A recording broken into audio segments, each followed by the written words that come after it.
Hi, everyone. Welcome back to Own Your Greatness. I'm Sienna Krieg with Melinda Van Fleet. Thank you so much for joining us all today. Today, we're going to be doing something a little bit different. As you know, if you've seen our past videos, we've mostly talked about fiction books and fantasy books. But today, we are going to be talking about nonfiction books and specifically autobiographies slash biographies. So, thank you for joining, everybody. Yes, and my dog wants to say hi too. So, hi everyone. Thanks for joining us. So, you picked what book, Sienna?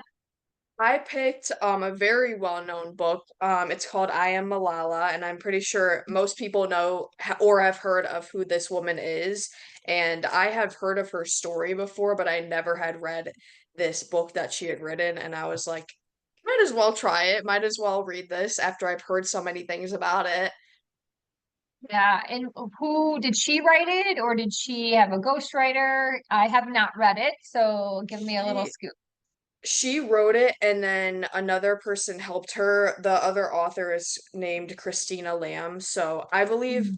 Malala mostly wrote it herself, but then had help with Christina as well. Okay, gotcha. And the book I picked is a book called The Hero's Journey. And it's about Joseph Campbell.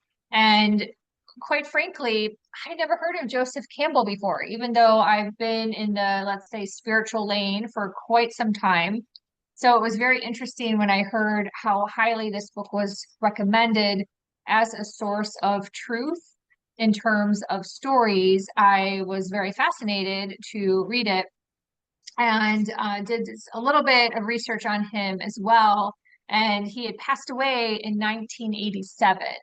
So, kind of before the internet, really, before anything like that. So, I think that that in combination with something else I'll share about in a little bit has lended itself to not being as known, let's say, as some other big names teachers out there that may be more talked about right now. But definitely an amazing book, and the way it was written is very different. And so far, I really like it. So yeah, yeah. Awesome. hmm yeah. Do you like how do you say her name again? Mahala? I believe it's Malala. I don't know Malal. if I'm Okay. not 100% if that pronunciation is correct, but I think that is how you say it. Mm-hmm. Yes. What did you think of the book? I think it was decent. I wouldn't say it was amazing in my opinion.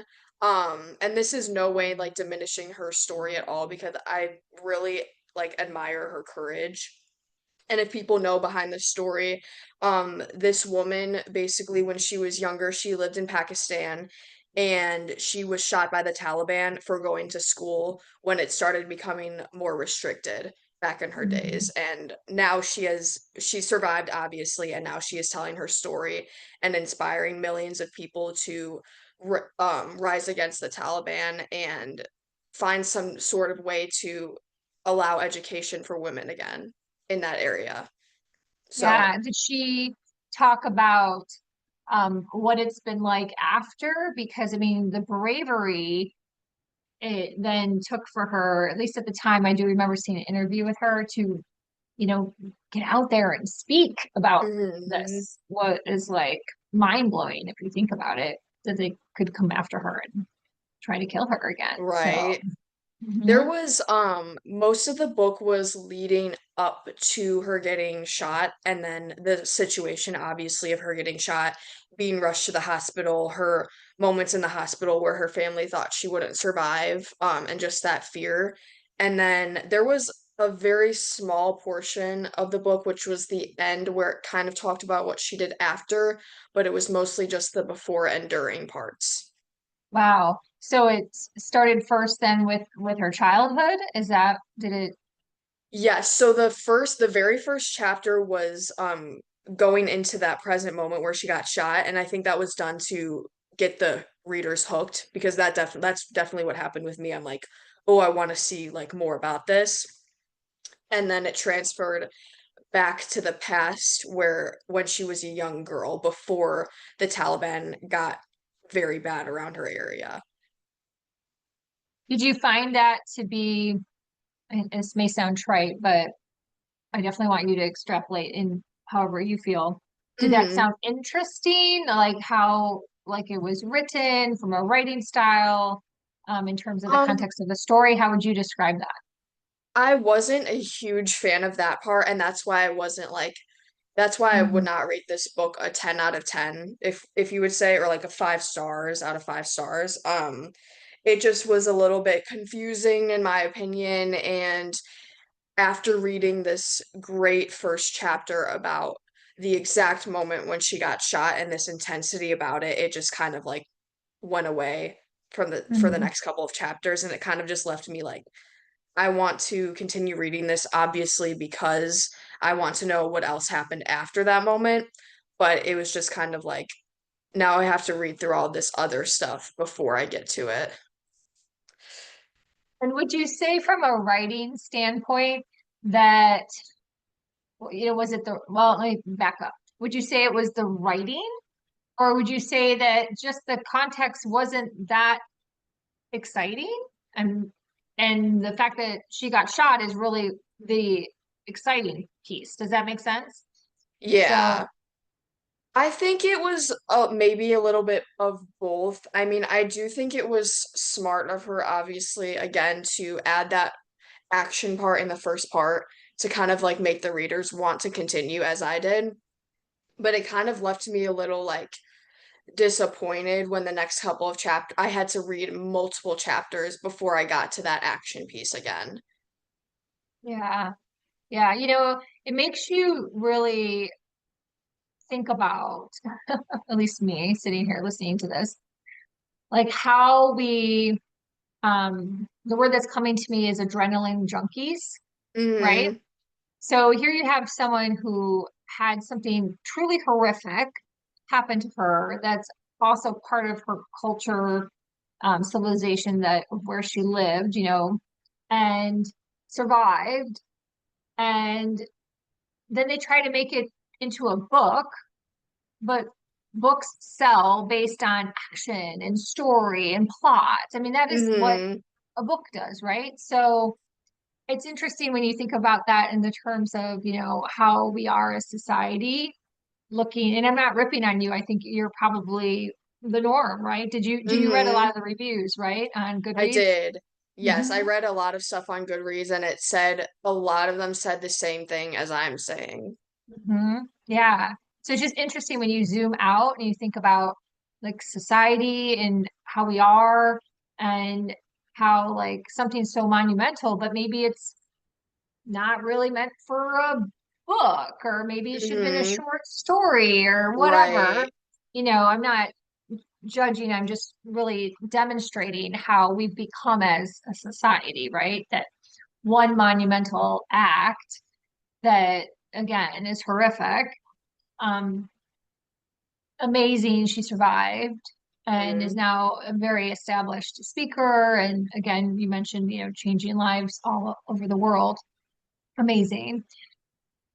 And we go to put that into a story and it's not big enough or not exciting enough throughout the whole story.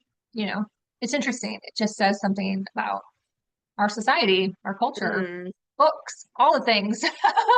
Why people Yeah. turn on, you look at video statistics, right? And people turn off a video. Like your uncle and I have turned off, a series like on Netflix or Hulu or any of those, after like 10 minutes into an episode. Oh, kind of Hmm. boring. Gotta go.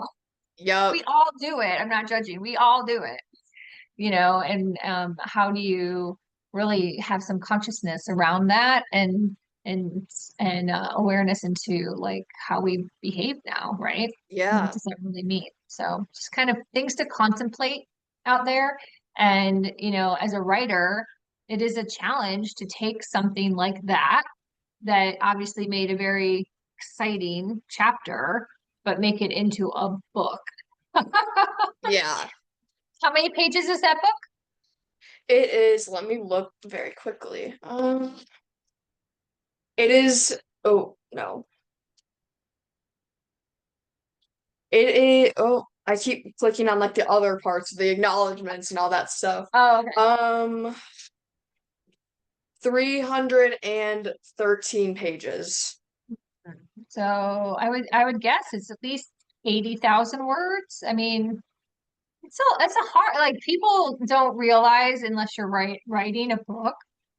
Excuse me, and I know this because I've written two, and I thought I was doing this great job on word count, and my books ended up being like slim because you really don't know until you see it in the book, Yep. what it's like. And a publisher wants a book that's going to look nice on a shelf, and it has to have meat for people to buy it and Mm-hmm. think it's worth $20, whatever. Like, people, that's how people make judgments, right? They're like, oh, is this really worth the $20? And they don't think, oh gosh, well, this saved me time, or this was a great story that can help Mm-hmm.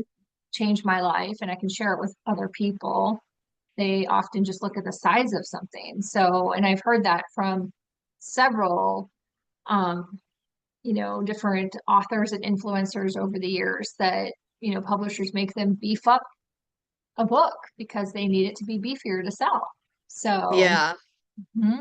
So that's like a whole other aspect to it as well. So, um, it's interesting. It's interesting. So this book, again, Hero's Journey by Joseph Campbell, is all a collection of like little short stories and conversations and pieces from his seminars and pictures.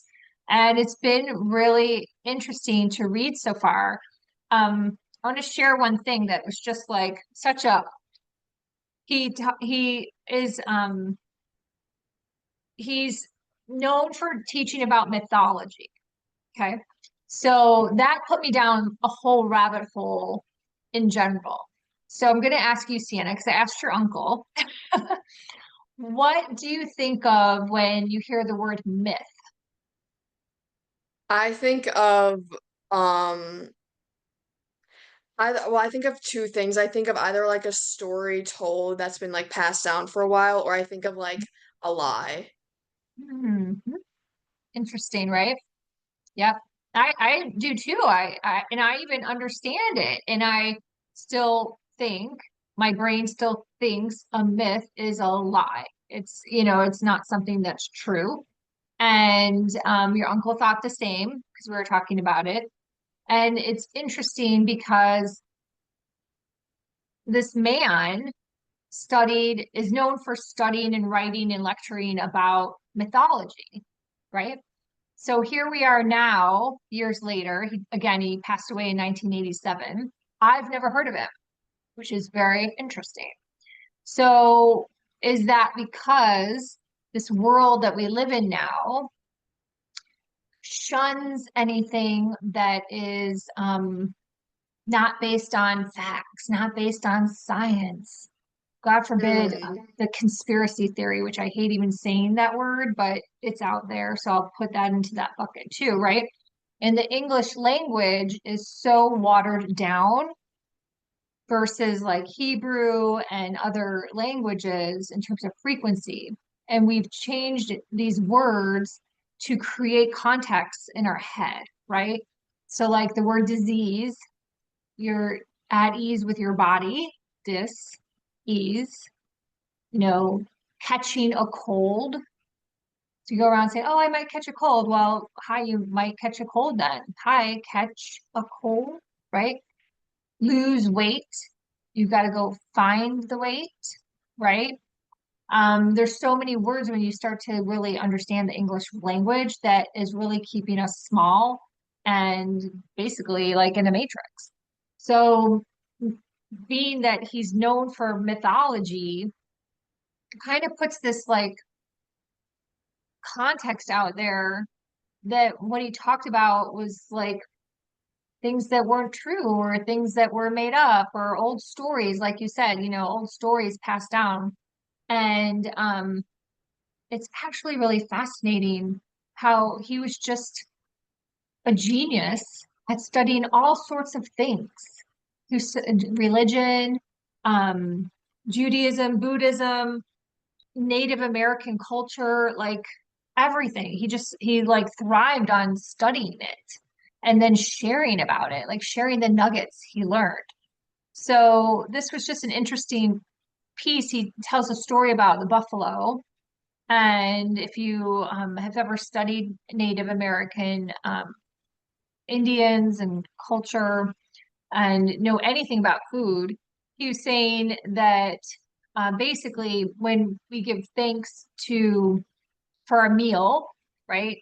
We give thanks to God. Well, God is energy. God's not like a thing sitting on a pedestal to worship. And so he says, well, the Native Americans, the Indians, give thanks to their food because the food is what really is what has been sacrificed for you to eat. So you are nourished.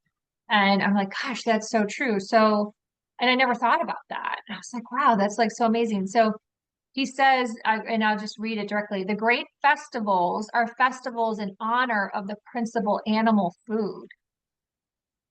Seafood festivals, we have seafood festivals down here in the Keys. I never thought about it.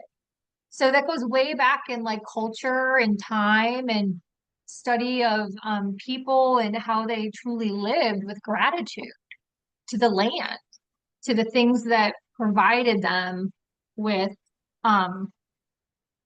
like food, how to live, how to shelter. They wore skins, they built, teepees with skins and branches from trees and all those things. And that's what he studied. And so to be labeled as mythology and then have that be marginalized is really sad when you think about it, how our culture is. So Mm-hmm. kind of goes, it's kind of like another avenue to like the conversation of your book, right? And how we think action, action, action, and that's a byproduct of our society. And then this book is, the whole mythology thing and people thinking he probably was awful a hooey, right? And he wasn't like saying anything that maybe was of importance, let's say, which I disagree with, but let's say for the context of what I'm sharing. And in actuality, both stories are like so important and so impactful for all of us to learn from. Mm-hmm. So yeah, it's interesting how he picked books that have like that type of context, right? Yeah, it So connects.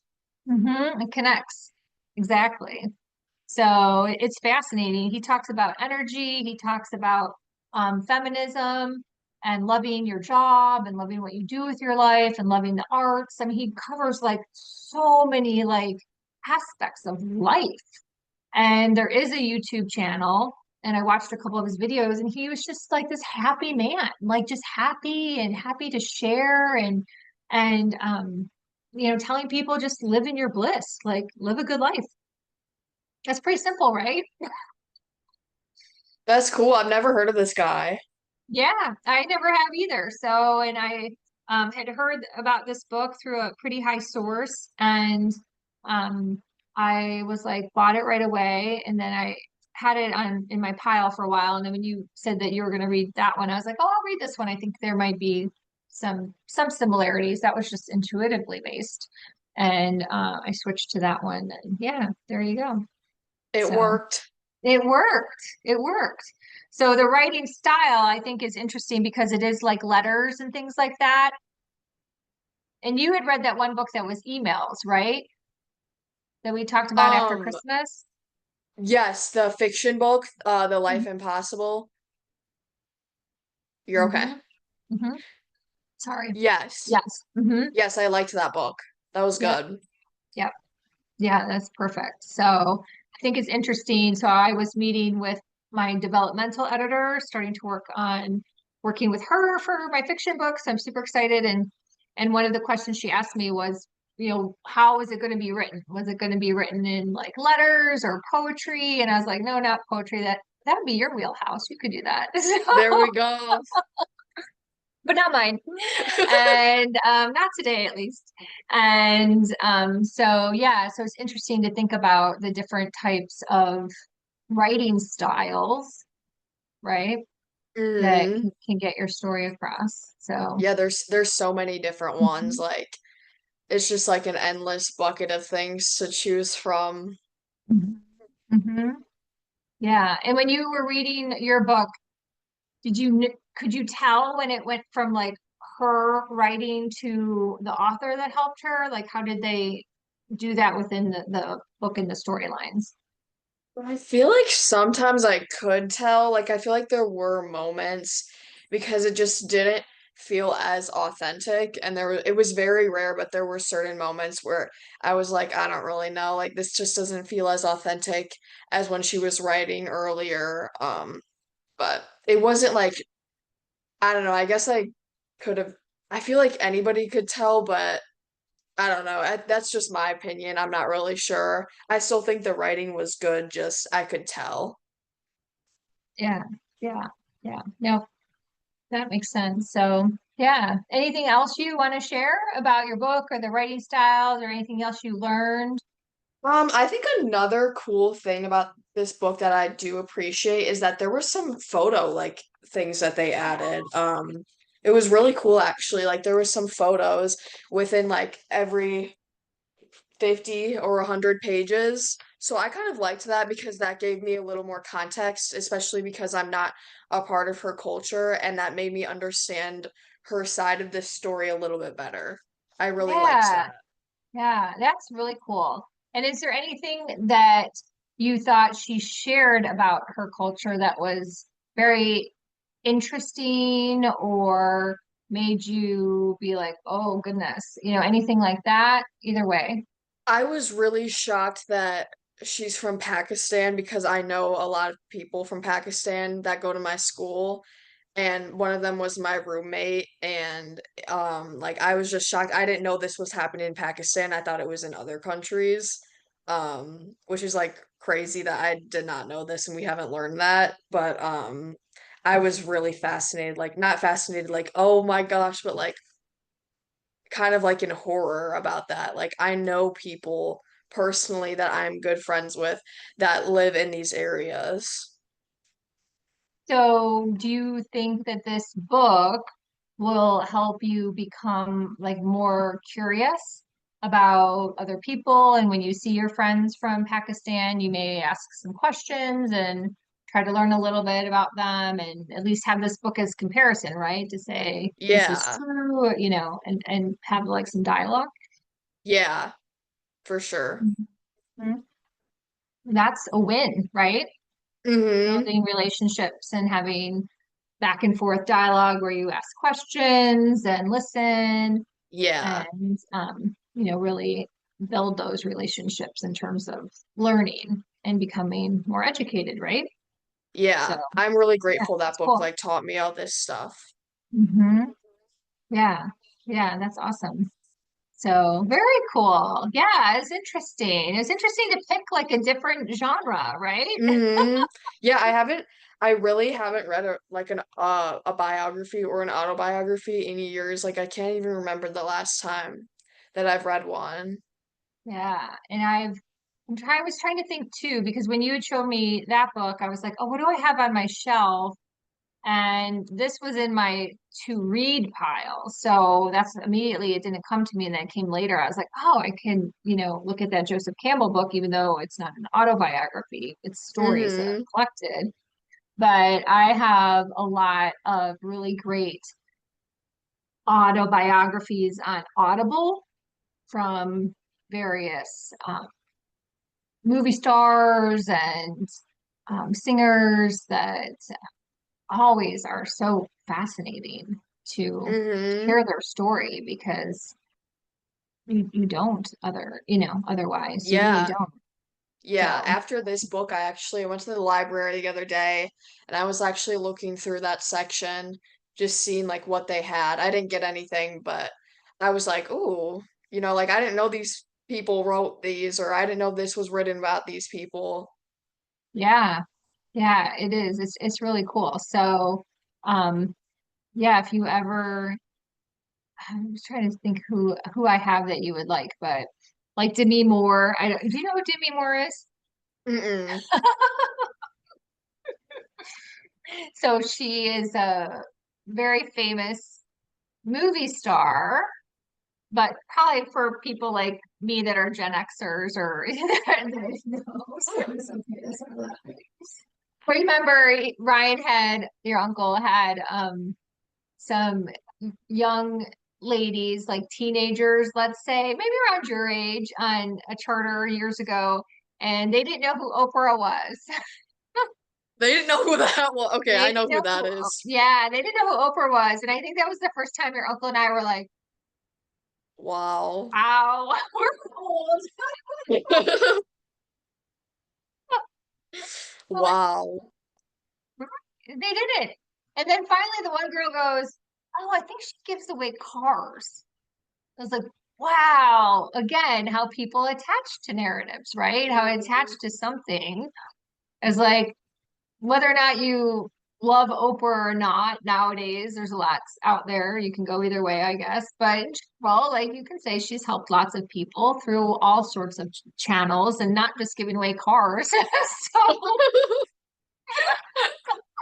so anyhow, that was funny. So but yeah, that's all I've got. Do you have anything else? Nope, that's all I had as well. Awesome. Well, thank you for doing this podcast with me. Of course, thank you for joining once again.